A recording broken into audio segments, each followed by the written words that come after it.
Hello guys, welcome back to my YouTube channel in new latest topics. ನಾನು ಈ ದಿನ BComನ 4th ಸೆಮಿಸ್ಟರ್ನ ವಿದ್ಯಾರ್ಥಿಗಳಿಗೆ ತುಂಬಾ ಯೂಸ್ಫುಲ್ ಆಗಿರೋ ವಿಡಿಯೋ ಬಂದಿದ್ದೀನಿ. ಅದೇನಪ್ಪ ಅಂತ ಅಂದರೆ, ಸೊ ನಿಮಗೆ ಅಡ್ವಾನ್ಸ್ಡ್ ಕಾರ್ಪೊರೇಟ್ ಅಕೌಂಟಿಂಗ್ ಅಂತ ನಿಮಗೆ ಮೇನ್ ಪೇಪರ್ ಇದೆಯಲ್ಲ, ಸೊ ಅದ್ರ ಬಗ್ಗೆ ತಿಳಿಸ್ಕೊಡೋಕೆ ಬಂದಿದ್ದೀನಿ. ಸೊ ಇದು ಪೇಪರು ತುಮಕೂರು ಯೂನಿವರ್ಸಿಟಿಯ ಪ್ರೀವಿಯಸ್ ಇಯರ್ ಕ್ವಶನ್ ಪೇಪರ್ ಆಗಿರುವಂಥದ್ದು. ನಿಮ್ಮ ಸೀನಿಯರ್ ಯಾರು ಬರೆದಿರ್ತಾರಲ್ಲ ಅವ್ರಿಗೆ ಇದ್ದಂಥ ಪೇಪರು 2023 ಪೇಪರು. ಸೊ ಇದು ನಿಮಗೆ ತುಂಬಾ ಯೂಸ್ಫುಲ್ ಆಗುತ್ತೆ. ಸೊ ಎಕ್ಸಾಮ್ಗೆ ಓದ್ಕೊಳ್ಳೋಕ್ಕೂ ಇದೇ ಥರ ಮೇ ಬಿ ಬರ್ಬೋದು, ಈ ರೀತಿ ಇರುತ್ತೆ ಅಂತ ಹೇಳ್ಬೋದು. ಸೊ ಇದು ಸರಿ ಯಾವ ಥರ ಇತ್ತು ಅನ್ನೋದನ್ನು ನೋಡೋದಾದರೆ, ಈ ವಿಡಿಯೋ ಶುರು ಮಾಡೋಕ್ಕಿಂತ ಮುಂಚೆ ನಮ್ಮ ಚಾನಲ್ ಸಬ್ಸ್ಕ್ರೈಬ್ ಮಾಡ್ಕೊಂಡ್ರೆ ತಪ್ಪದೇ ಸಬ್ಸ್ಕ್ರೈಬ್ ಮಾಡಿಕೊಂಡು ಈ ವಿಡಿಯೋಗೊಂದು ಲೈಕ್ ಕೊಟ್ಟು ಮತ್ತು ನಿಮ್ಮ ಫ್ರೆಂಡ್ಗಳಿಗೂ ಒಂದು ಈ ವಿಡಿಯೋನ ಶೇರ್ ಮಾಡಿ. ಆದಷ್ಟು ಸಹ ಅವರಿಗೂ ಸಹ ಇನ್ಫಾರ್ಮೇಷನ್ ಸಿಗಲಿ ಅಂತ ಹೇಳ್ತಾ ಬನ್ನಿ ಗೈಸ್, ಈ ವಿಡಿಯೋನ ಅಂದರೆ ಈ ಪೇಪರ್ನ ಕಂಪ್ಲೀಟಾಗಿ ತಿಳಿಸ್ಕೊಡ್ತೀನಿ ಅಂತ ಹೇಳ್ತಾ ಬನ್ನಿ ಗೈಸ್, ಈ ವಿಡಿಯೋ ಶುರು ಮಾಡೋಣ. ನೋಡಿ ಗೈಸ್, ಮೊದಲನೇದಾಗಿ ಸೆಕ್ಷನ್ ಏನಲ್ಲಿ ನಿಮ್ಗೆ ಗೊತ್ತು, MCQ questions 2 marks 4 marks 12 marks ಅಂತ ಗೊತ್ತು ನಿಮಗೆ. ಸೊ ಇದರಲ್ಲಿ ಮೊದಲನೇದಾಗಿ MCQ ಕ್ವಶನ್ ಅಂತ ನೋಡೋದಾದರೆ, ಸೊ ನೋಡಿ ಗೈಸ್, ಮೊದಲನೇದಾಗಿ preference share can be redeemed ಅಂತ ಕೇಳಿದ್ದಾರೆ. ಸೊ ಅದರಲ್ಲಿ ಒಂದೇದು ಫಸ್ಟ್ ಒನ್ನು ಓನ್ಲಿ ಇಫ್ ಅಂದರೆ ಆದ್ಯತಾ ಷೇರುಗಳ ವಿಮೋಚನೆ ಆಗುವುದು ಅಂದರೆ ಮೇ ಬಿ ಕನ್ನಡದಲ್ಲಿ ಗೊತ್ತಿಲ್ಲ ಅಂದರೆ ಇಂಗ್ಲೀಷಲ್ಲಿ preference share can be redeemed. So ಅದರಲ್ಲಿ ಫಸ್ಟ್ ಆಪ್ಷನ್ನು only if they are fully paid up. Second one even they are partly paid up. 3 after getting the permission from the court. Next 4ನೇದು none of the above. So ಇದರಲ್ಲಿ ಯಾವುದಪ್ಪ answer ಅಂತ ನೋಡೋದಾದರೆ, only first one ಇದೆಯಲ್ಲ, only if they are fully paid up ಅಂದರೆ ಅವುಗಳು ಪೂರ್ತಿ ಸಂದಾಯ ಮಾಡಿದಾಗ ಸೊ ನಮಗೆ ಪ್ರಿಫರೆನ್ಷಿಯಲ್ ರಿಡೀಮ್ಡ್ ಆಗುವಂಥದ್ದು. ಸೊ ನೆಕ್ಸ್ಟ್ ನೋಡೋದಾದರೆ, 2ನೇ question, which of the following is a divisible profits. So ಅಂದರೆ ಕೆಳಗಿನಲ್ಲಿ ಯಾವುದು ಹಂಚುವ ಲಾಭಾಂಶವಾಗಿದೆ. ಅದರಲ್ಲಿ first one profit and loss account, ಅದು ಕ್ರೆಡಿಟಲ್ಲಿ ಆಗಿರುತ್ತೆ. ಸೊ ನೆಕ್ಸ್ಟು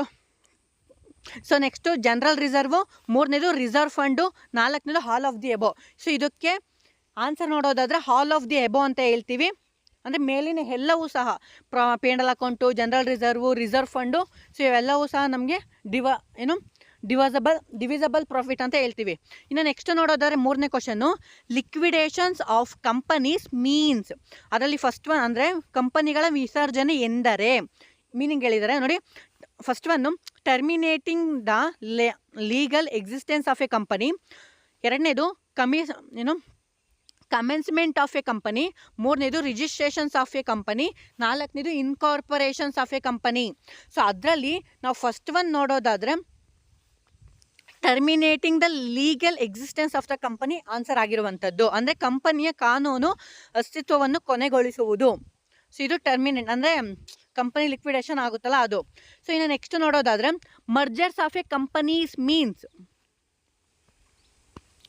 ಓಕೆನಾ? ಅಂದರೆ ಫಸ್ಟು ನೋಡಿ, a larger company acquire the business of a smaller company. 2ನೇದು 2 or more companies combine together and form a new company. 3ನೇದು a smaller company acquires the business of a larger company. 4ನೇದು none of the above. ಅಂದರೆ ಕಂಪನಿಗಳ ಸಂಯೋಜನೆ ಅಂದರೆ ನನಗೆ 2-3 doubt ಇದೆ ನೋಡಿ. 2 ಅಥವಾ ಹೆಚ್ಚು ಕಂಪನಿಗಳು ಒಂದುಗೂಡುವುದು ಮತ್ತು ಹೊಸ ಕಂಪನಿ ರಚಿಸುವುದು. ಇದು ಒಂದು ಸಣ್ಣ ಕಂಪನಿ ಒಂದು ದೊಡ್ಡ ಗಾತ್ರದ ಸಂಸ್ಥೆ ವ್ಯವಹಾರವನ್ನು ಸ್ವಾಧೀನಪಡಿಸಿಕೊಳ್ಳುವುದು. ಸೊ ಇವೆರಡು ಕನ್ಫ್ಯೂಸ್ ಇದೆ, ಬೇಕಾದ್ರೆ ನೀವು ಒಂದ್ಸತಿ ಕ್ರಾಸ್ ಚೆಕ್ ಮಾಡ್ಕೊಳ್ಳಿ. ಒಟ್ಟಿನಾಗೆ ಮರ್ಜರ್ಸ್ ಕಂಪನಿ ಮೀನಿಂಗನ್ನು ನೋಡ್ಕೊಳ್ಳಿ, ನಿಮ್ಗೆ ಗೊತ್ತಾಗುತ್ತೆ. ಸೊ ನೆಕ್ಸ್ಟ್ ನೋಡೋದಾದರೆ 4ನೇದು, when one company acquire business a another company called.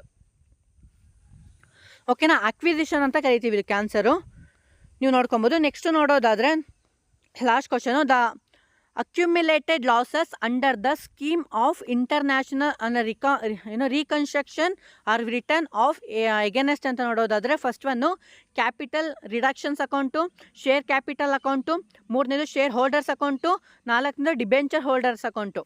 ಇದರಲ್ಲಿ ಯಾವುದಪ್ಪ ಆನ್ಸರ್ ಅಂತ ನೋಡೋದಾದರೆ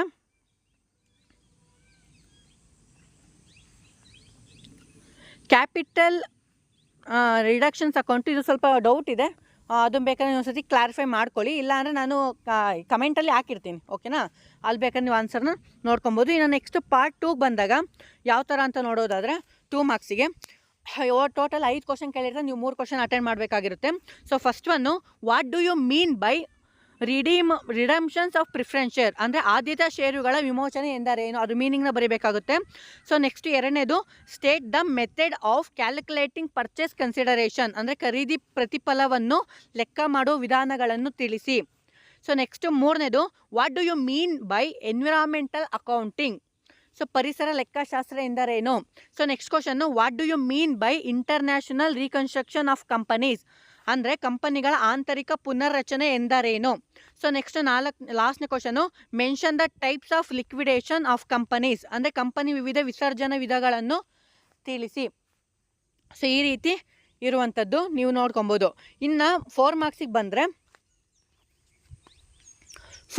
ಬಂದರೆ ಏನಪ್ಪ ಅಂತ ನೋಡೋದಾದರೆ, so first one state the importance of human resource accounting ಅಂದರೆ ಮಾನವ ಸಂಪನ್ಮೂಲ ಲೆಕ್ಕಶಾಸ್ತ್ರ ಪ್ರಾಮುಖ್ಯತೆಯನ್ನು ತಿಳಿಸಿ. ಇಂಪಾರ್ಟೆಂಟ್ ಆಫ್ ಹ್ಯೂಮನ್ ರಿಸೋರ್ಸ್ ಅಕೌಂಟಿಂಗ್ನ ನೀವು ಪಾಯಿಂಟ್ ಔಟ್ ಮಾಡಿದ್ರೆ ಸಾಕಾಗುತ್ತೆ, ಸ್ಟೇಟ್ ಅಂತ ಅಷ್ಟೇ ಕೇಳಿರೋದು. ಇನ್ನು ನೆಕ್ಸ್ಟ್ ನೋಡೋದಾದರೆ ಅಂದರೆ ರೀಕನ್ಸ್ಟ್ರಕ್ಷನ್, ಓಕೆ ನೋಡಿ, ಕಲರ್ಸ್ ಲಿಮಿಟೆಡ್ ರಿಡೀಮ್ಡ್ ಇಟ್ಸ್ 4000 ಅಂತ ಇದೆ. Preference shares 4000 preference shares ₹100 each at par ಅಂತ ಹೇಳಿದ್ದಾನೆ. ಪಾರಲ್ಲಿ ನೋಡ್ಕೊಬೇಕು. Through the company add sufficient balance is reserve fund it decides to make new issue of 20,000 equity share ₹100 each at par ಅಂತ ಹೇಳಿದ್ದಾನೆ. ಅಂದರೆ preference share ಮತ್ತೆ ಇಶ್ಯೂ ಮಾಡಿದ್ದಾನೆ equity ಶೇರ್ನ 20,000ನ. ಇದಕ್ಕೆ ಏನು ಮಾಡಬೇಕು ಅಂದರೆ ಜನರಲ್ ಎಂಟ್ರೀಸು ಮತ್ತು recording the above the transactions ಅಂತ ಹೇಳಿದ್ದಾನೆ. ಜನರಲ್ ಎಂಟ್ರಿನ ನಾವು ಪಾಸ್ಔಟ್ ಮಾಡಬೇಕಾಗುತ್ತೆ. ನಿಮ್ಗೆ ಅಲ್ಲಿ ಗೊತ್ತಿರುತ್ತೆ, ಅಂದರೆ ಮಾಮೂಲಿ ಪ್ರಿಫರೆನ್ಸ್ ಶೇರ್ ಇರುತ್ತೆ, ಅದಕ್ಕೆ ಮತ್ತೆ ಇಶ್ಯೂ ಮಾಡಿರ್ತಾನೆ, ಅದು ನೀವು ಜನರಲ್ ಎಂಟ್ರಿ ಮಾಡಬೇಕು. ಇನ್ನು ನೆಕ್ಸ್ಟ್ ಕ್ವಶನ್, 7ನೇ ಕ್ವಶನ್ ನೋಡೋದಾದರೆ, LTD acquired the business of B Limited and made the payment is as follows. ಅದ್ರಲ್ಲಿ first one A cash payment of ₹50,000, B issue 80,000 equity shares of ₹100 each fully paid at 15 per share. Next C issue 5,000 preference share of ₹100 each fully paid at 110 per share. ಇಲ್ಲಿ ಸಹ ಹೇಳಿದ್ದಾರೆ, ಇಲ್ಲಿ from the above calculate the purchase consideration ಮಾಡಿ ಅಂತ ಹೇಳಿದ್ದಾರೆ. So ಅದು easy ಇದೆ, ಇದು ಈಸಿ ಇದೆ. ಆರಾಮಾಗಿ ಅಲ್ಲಿರೋದನ್ನ ಅಲ್ಲಿಗೆ ತೆಗ್ದು ಹಾಕಿದ್ರೆ, ಇಶ್ಯೂ ಆಗಿರೋದನ್ನ ಇಶ್ಯೂ ಮಾಡ್ಕೊಂಡು ಹಾಕಿದ್ರೆ ಬರುತ್ತೆ. ಇದನ್ನು ನೀವು ನೋಡ್ಕೊಬೋದು. ಈ ರೀತಿಯನ್ನು ಕ್ವಶನ್ ಕೇಳಿರ್ತಾರೆ. ಸೊ ಇನ್ನು ನೆಕ್ಸ್ಟ್ ಕ್ವಶನ್ ನೋಡೋದಾದರೆ ನೋಡಿ, what on the reconstructions of the company the following terms were agreed upon. ಓಕೆನಾ, ಇಲ್ಲೂ ಸಹ general entry book profit book ಅಂದರೆ ಲೆಡ್ಜರ್ನ ಕೇಳಿರ್ತಾನೆ, ಜನರಲ್ ಎಂಟ್ರಿ ಲೆಡ್ಜರ್ನ. ನೋಡಿ ಗೈಸ್, ಏನು ಕೇಳಿದ್ದಾರೆ ಕ್ವಶನ್ ಅಂತ ನೋಡಿದ್ರೆ, the share holders to receive in a lieu of their present holding of 50,000 shares of ₹10 each for the following. So ಅದರಲ್ಲಿ a fully paid equity share equal 2/5 of their holdings. So next ಎರಡನೇದು 5% preference share fully paid to the extent 1/5 of the above new equity shares. C 60,000 ಅಂದರೆ 6% second debentures. ಇಲ್ಲಿ ಇದು main important. The good will which stood 3 lakh was return down to 1,50,000. The plant and machinery which stood at 1 lakh were written down ₹75,000. Make the general entries in the books of company ಅಂತ ಹೇಳಿದ್ದಾನೆ. So ನಾವಿಲ್ಲಿ ನೋಡ್ಕೊಬೇಕಾಗುತ್ತೆ. ಇನ್ನು next ನೋಡೋದಾದರೆ, so ಇಲ್ಲಿ ಸಹ liquidation ಏನು ಯಾವ್ದು ಈಸಿನೋ ಇಲ್ವೋ ಗೊತ್ತಿಲ್ಲ, ಬಟ್ ನಿಮ್ಮ ACA ಏನಿದೆಯಲ್ಲ, ಅಡ್ವಾನ್ಸ್ಡ್ ಕಾರ್ಪೊರೇಟ್ ಅಕೌಂಟಿಂಗು, ಅದರಲ್ಲಿ liquidation is very very very ಸಖತ್ ಡೆಡ್ ಈಸಿ, ಬಟ್ ನೀವು ಅರ್ಥ ಮಾಡ್ಕೊಂಡಿರ್ಬೇಕಷ್ಟೇ. ಸೊ ನೋಡಿ ಗೈಸ್, ಮೊದಲನೇದಾಗಿ ಸೊ ಇದರಲ್ಲಿ ಪರ್ಟಿಕ್ಯುಲರ್ ರುಪೀಸ್ ಹೇಳಿದ್ದಾನೆ. ಇದರಲ್ಲಿ ಪ್ರಿಫರೆನ್ಷಿಯಲ್ ಕ್ರೆಡಿಟರ್ಸ್ ಕೇಳಿದ್ದಾನೆ 60,000, secured creditors 50,000, liquidation expenses 5,000, debentures 1 lakh, assets realised 4,000, unrealised unsecured creditors 3 lakh, liquidator remuneration at 1% on the asset realised ಆಗಿದೆ. Prepared liquidation final statement of the account. ತುಂಬ easy ಇದೆ, 5 ನಿಮಿಷಕ್ಕೆ ಆರಾಮಾಗಿ marks ತೊಗೊಬೋದು ಬೇಗ. ಸೊ ಇದನ್ನು ಆರಾಮ ಮಾಡ್ಕೊಬೋದು, ಇದನ್ನು ನೋಡ್ಕೊಳ್ಳಿ. ಸೊ ಇದು ನಾನು ಸಜೆಸ್ಟ್ ಮಾಡೋದಾದರೆ ಇದನ್ನು ಸಜೆಸ್ಟ್ ಮಾಡ್ತೀನಿ ಅಂತ ಹೇಳ್ತಾ, ಇದನ್ನು ನೆಕ್ಸ್ಟ್ ನೋಡೋದಾದರೆ 12 ಮಾರ್ಕ್ಸಿಗೆ ಬರೋದಾದರೆ, ಸೊ 12 ಮಾರ್ಕ್ಸಲ್ಲಿ ಏನೆಲ್ಲ ಕೇಳಿದ್ದಾರೆ ಅಂತ ನೋಡೋದಾದರೆ ನೋಡಿ ಗೈಸ್, ಮೊದಲನೇದಾಗಿ the following of the balance sheet young Indian limited 31st 2023 balance ಶೀಟ್ನ ಕೊಟ್ಟಿದ್ದಾರೆ. Equity and liabilities 40,000 equity shares of 10 each fully paid 4 lakh. Next 1,000 redeemable preference share ₹100 each fully paid 1 lakh. Security premium ಕೊಟ್ಟಿದ್ದಾರೆ, debenture ಕೇಳಿದ್ದಾರೆ, sundry creditors ಎಲ್ಲನೂ ಕೊಟ್ಟಿದ್ದಾರೆ. ಓಕೆನಾ. So ಇದರಲ್ಲಿ asset ಸಹ ಎಲ್ಲನೂ ಮೆನ್ಷನ್ ಮಾಡಿದ್ದಾನೆ. So plant and machinery, furniture, investment, sundry debtors, cash bank, ಓಕೆನಾ. ಫಸ್ಟ್ ಇದು ನೋಡ್ಕೊಂಡಾದ್ಮೇಲೆ ಏನು ಮಾಡಬೇಕು ಅನ್ನೋದನ್ನು ನೀವು ನೋಡ್ಕೊಬೇಕು. The company decide redeemed its preference shares at the premium of 10% and for this it made a fresh issue of 10,000 equity shares of rupees 10 each at par ಅಂತ ಹೇಳಿದ್ದಾರೆ. Generalise transaction and prepare the balance sheet after ರಿಡಮ್ಷನ್ಸ್ನ ಮಾಡಬೇಕು ಅಂತ ಹೇಳಿದ್ದಾರೆ. Redeemable preference share. Okay, ಈ ರೀತಿ ಮಾಡ್ಕೊಳ್ಳಿ, ಇದು ಈಸಿ ಇದೆ ಅಂತ ಹೇಳ್ಬೋದು. ಇನ್ನು ನೆಕ್ಸ್ಟ್ ಕ್ವಶನ್ನ ನೋಡಿದ್ರೆ, ಮರ್ಜರ್ಸ್ ಆ್ಯಂಡ್ ಆಕ್ವಿಸಿಷನಲ್ಲಿ ಒಂದು ಪ್ರಾಬ್ಲಮ್ಸ್ ಬರ್ತಾವಲ್ಲ, ಅದು ಸಹ ಕೇಳಿದೆ ನೋಡಿ. X limited and Y limited agreed the merger their business and from the new company called Z limited the balance sheet on the date ಮರ್ಜರ್ನ ಮಾಡೋಕ್ಕೆ ಹೇಳಿದ್ದಾರೆ. Were follows. ಇಲ್ಲಿ ನೀವು ನೋಡ್ಕೊಬೇಕು, ಎಕ್ಸ್ ಕಂಪನಿ ಯಾವುದು, ವೈ ಕಂಪನಿ, ಅದನ್ನು ನೀವು ಅಲೋಕೇಶನ್ನ ಮಾಡಿಕೊಂಡು ನೀವು ಮಾಡ್ಕೊಬೇಕಾಗುತ್ತೆ. ಇಲ್ಲಿ ಈಕ್ವಿಟಿ ಆ್ಯಂಡ್ ಲಯಬಿಲಿಟಿನೂ ಕೇಳಿದ್ದಾನೆ. Share capital, reserve fund, P&L account, so debentures, bank loan, creditors, bills payable, total. So next ಅಸೆಟಲ್ಲಿ land and building, plant and machinery, investment, stock, debtor, cash. So ಇದೆಲ್ಲ ಕೇಳಿದ್ದಾನೆ. ಇದರಲ್ಲಿ ಏನಂತ ಹೇಳಿದ್ದಾನೆ, Z limited agreed to take over all the assets and liabilities of both the companies at their book values. Next Z ಲಿಮಿಟೆಡಲ್ಲಿ agreed to issue 20,000 equity share. ಇದರಲ್ಲಿ X limited 19,000 equity shares ಇದೆ. And to Y limited of 10 each are issued at 12 per, ಅಂದರೆ 12ಗೆ issue ಮಾಡ್ತಿದ್ದಾನೆ. And the balance sheet purchase consideration paid from the cash. ಅಂದರೆ ಇಲ್ಲಿ ಏನೇನು ಕೇಳಿದ್ದಾನೆ ಅಂತ ಅಂದರೆ ನೋಡಿ, ಪರ್ಚೇಸ್ ಕನ್ಸಿಡರೇಷನ್ನ ಮಾಡ್ಕೊಬೇಕು. ಒಂದು realisation account, Z limited account, equity share holders account in the books of X limited and Y limited ಅಂತ ಹೇಳಿದ್ದಾರೆ. ಸೊ ಇವೆರಡರಲ್ಲಿ 1, 2 ಅಂತ ಹೇಳಿರೋದ್ರಿಂದ ಇದಕ್ಕೆ 6 ಮಾರ್ಕ್ಸ್, ಇದಕ್ಕೆ 6 ಮಾರ್ಕ್ಸ್ ಇರುತ್ತೆ. ನೀವು ನೀಟಾಗಿ ನೋಡ್ಕೊಂಡು ಮಾಡಬೇಕು. ಇನ್ನು ನೆಕ್ಸ್ಟ್ ಕ್ವಶನ್ ನೋಡೋದಾದ್ರೆ, the following of the balance sheet small limited on the 31st 2023. ಇದರಲ್ಲಿ ಈಕ್ವಿಟಿ ಆ್ಯಂಡ್ ಲಯಬಿಲಿಟೀಸ್ ಇದೆ. ಸೊ ಮತ್ತು equity share, P&L account, debenture, creditors, ಈ ಥರ ಎಲ್ಲ ಕೊಟ್ಟಿದ್ದಾರೆ. So next assets, goodwill, fixed assets, current assets. Okay, ಈ ರೀತಿ ಕೊಟ್ಟಾಗ ಸೊ ಇಲ್ಲಿ ಏನು ಮಾಡಬೇಕು, ಇದು ಸಹ ಪರ್ಚೇಸ್ ಕನ್ಸಿಡರೇಷನ್ನೇ, ಇದು ಲಿಕ್ವಿಡೇಷನ್ನು ಆರಾಮಾಗಿ ಮಾಡ್ಕೊಬೋದು. Big limited agree take over the assets exclusive ಆದರೆ ಇನ್ಕ್ಲೂಸಿವ್ ಆದರೆ ಹೆಂಗೆ, ನೀವು ಕಂಪ್ಯಾರಿಸನ್ನ ಮಾಡ್ಕೊಬೇಕು. Exclusive of goodwill, fixed assets of 4,000 and cash 1,000 current assets exclusive ಆಗಿದೆ. ಏನು ಮಾಡಬೇಕು, next at 10% less than book value and discharge on the creditors and to pay 6,000 for goodwill.